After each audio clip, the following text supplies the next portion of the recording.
Hi guys, in this video I'm going to be taking a look at these kobolds from Warp Miniatures. Gruffy Crow.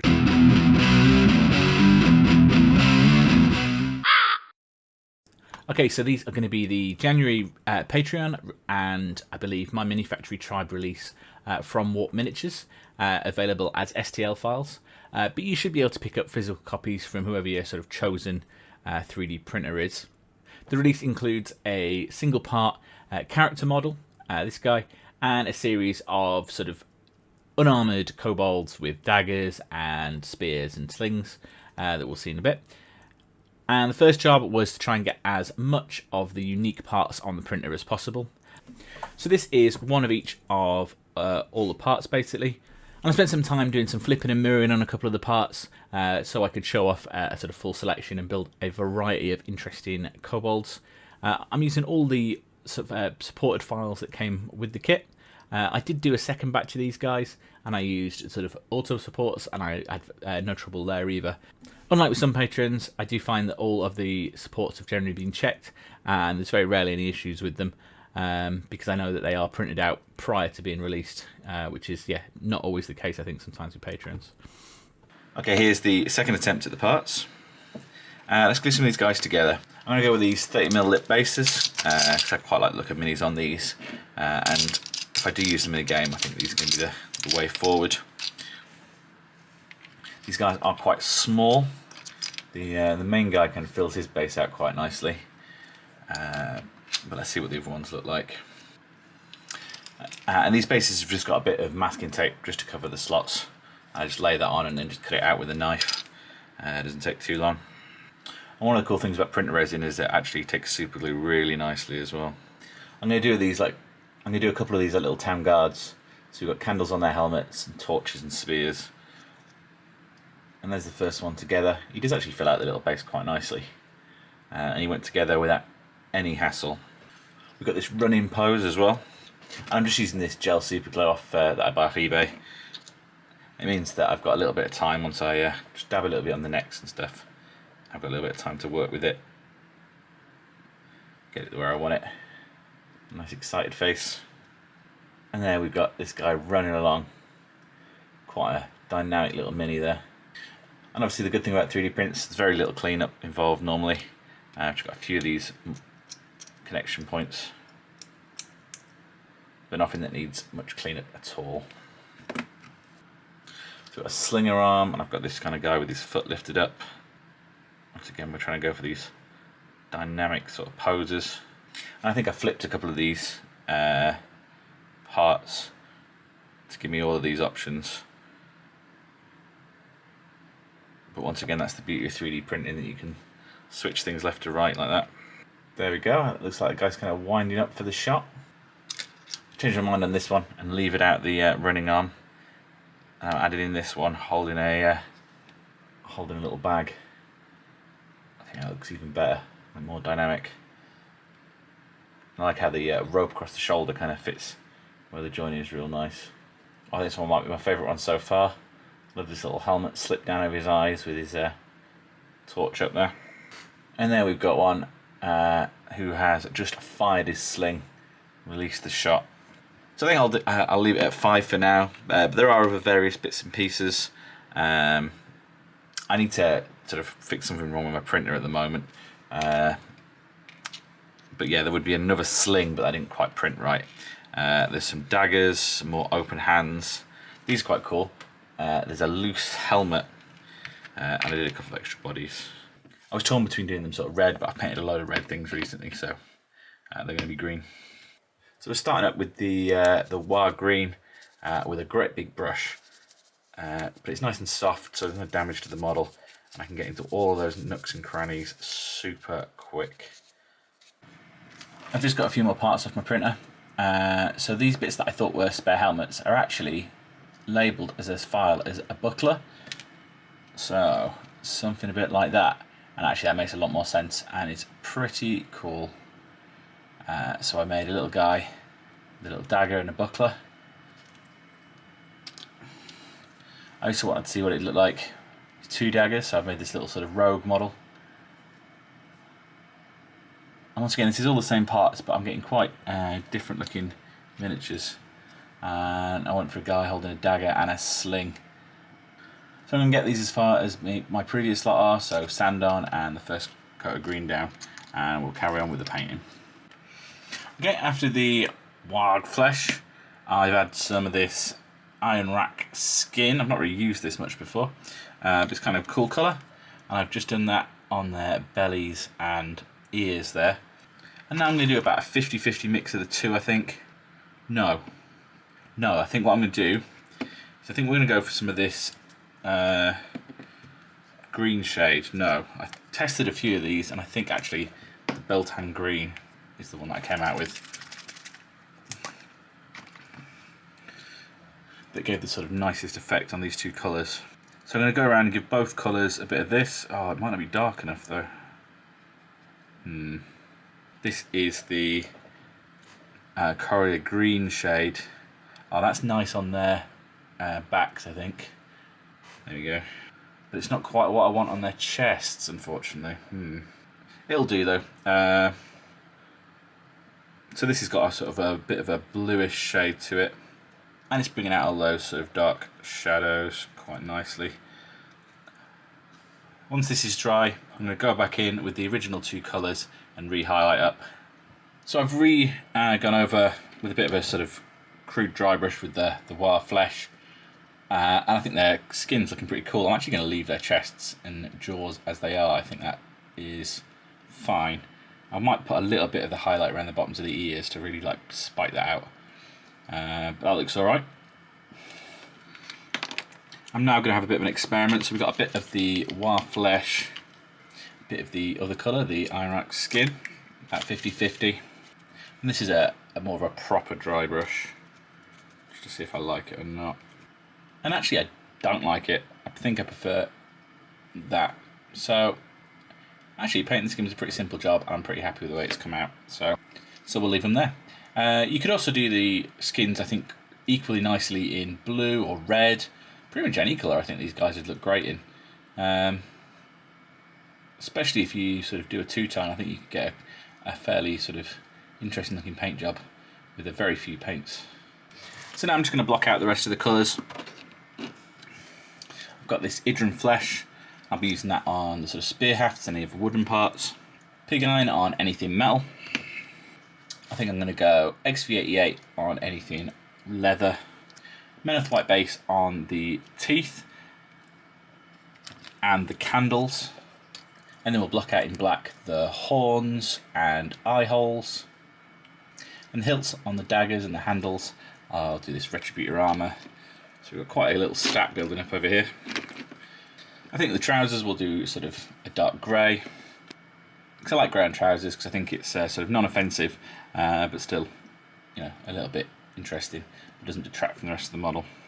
So I'll get on with that and we'll see what they look like blocked out. Oh, one more colour I did forget to mention was the Zandri Dust, but I think I'm probably just going to be using that on this dragon skull on the leader to give it a sort of bone effect. The rest of the wings are wood, so I'll do them the same as the spear, and leather, which I'll do the same as any other leather parts. And this is what they look like all blocked out in those colours. So yeah, I think a little bit more striking.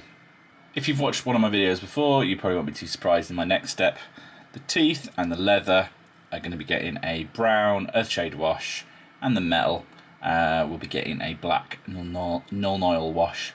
And I'll probably more or less just leave them there, though I might do some highlights on the metal. The bases currently are Rhinox hide, but I'll take them up through a couple of lighter browns to give them a bit more texture. One of the next things to do as well is going to be the eyes, so I've got a sort of just an off-white here. Now Alex, the sculptor of these, does some amazing eyes on his miniatures that I've never really been able to match. But for speed and because of my skill, I'm going to be doing simple ones, which are just going to be a sort of stripy dot here and another one here. So let's see that again. We've got a big black space where the eyes should be. I've got a bit of watered down off white. I'm going to go dot here and a dot here. A dot here and a dot here. It's exactly the same as I do with human eyes at a smaller scale, but just gives that more sort of anime exaggerated thing. You get close up, it's very simple. On a table, I think it's very effective. Another option would have been to do that in yellow, like I did with the imps last month. Very similar. In fact, there's a few things about these models from the previous month. They've got sort of similar aspects. And some of that's because, you know, imps and kobolds are not dissimilar, and partly because of the sculpting style. Obviously these are still work in progress as well. I'm kind of working on these simultaneously. This is the reason why I'm not painting these guys red. It's because I'm doing these guys red. Okay, we're going around highlighting up some of those base colours. So this is Sandry Dust, and I'm using this on the spears, and I'm just sort of stroking my brush along sideways with a bit of paint loaded on there. And we're just bringing out all those sort of whirls and shapes right up to there. Get all that detail out, and same on the little torch stick there as well. And this is another part that will get washed in a second. So I'm just highlighting up the trousers, just a little subtle in a slightly lighter grey. Same with the little loincloth and some of the others. So the metal we're going to just highlight like everything else. So I've got some bright silver on here, and anywhere that I think would need it. So at the top with the shield, around the edges, we're just going to give a bright silver too. And the studs there. Sort of fake shine basically. And anywhere where I want it to look a bit worn. And the edges of the blades. Yeah, I've not got the best bright silver actually. I'd rather have a little bit more contrast than this. I didn't want to make the blades any darker. But I think it's subtle, but I think there's enough to make that look a little bit sharper. And the shields look a little bit more worn. Same idea on the champion as well. So either side of this, it's a scratch. And on the blade I'm going to go for a little bit of feathering. Make it look like I've got some nicks, and he's been trying to sharpen it. With the skull, which I think is finished now, I highlighted it with some more of the sort of bone colours, which is Menoth white base and highlight that I use. And I sort of used those, like a little bit of sort of almost wet blending. I actually went back in with the wash and darkened down some areas after I'd finished as well. A bit of a fluid process, but I'm kind of happy with the way that's. But I think this guy's looking pretty cool and intimidating. The tongues, I've done a few, the ones that got the tongues out.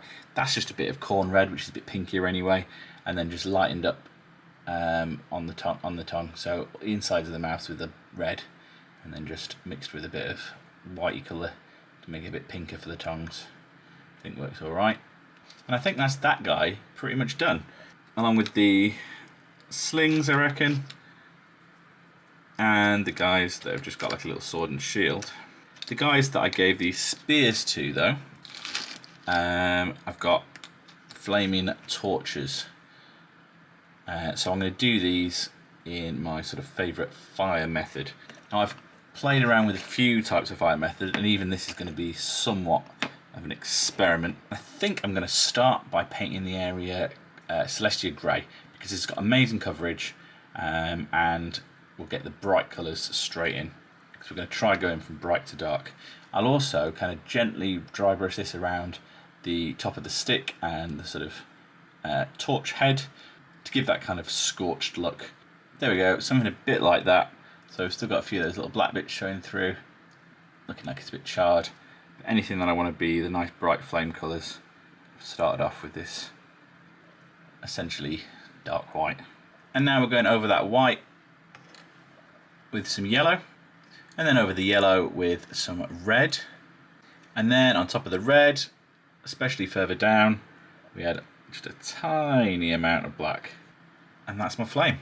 And I think I quite like the effect that's given me. So we've not used any washers or anything like that.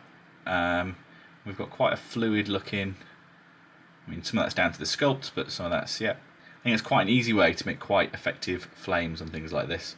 And the same thing basically works the same on the sort of candle flames on the top there as well.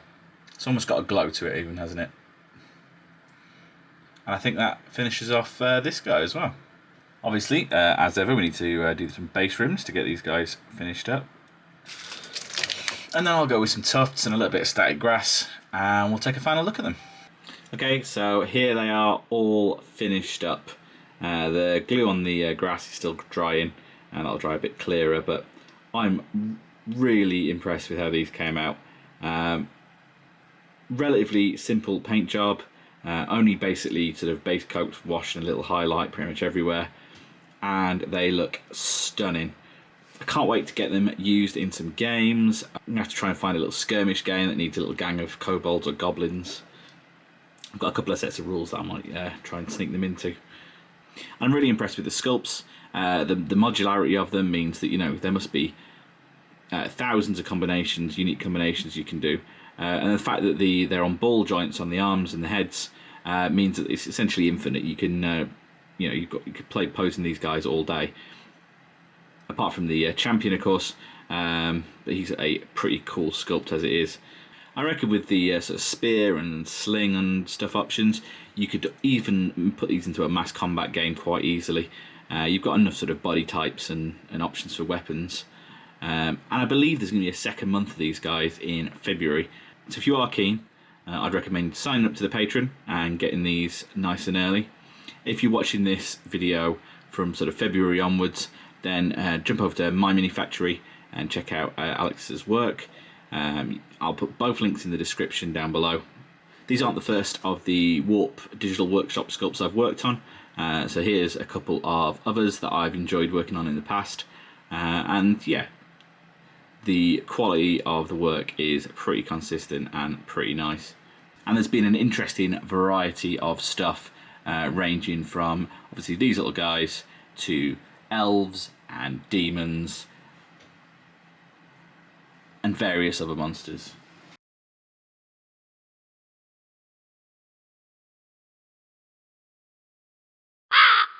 And that's all for this video.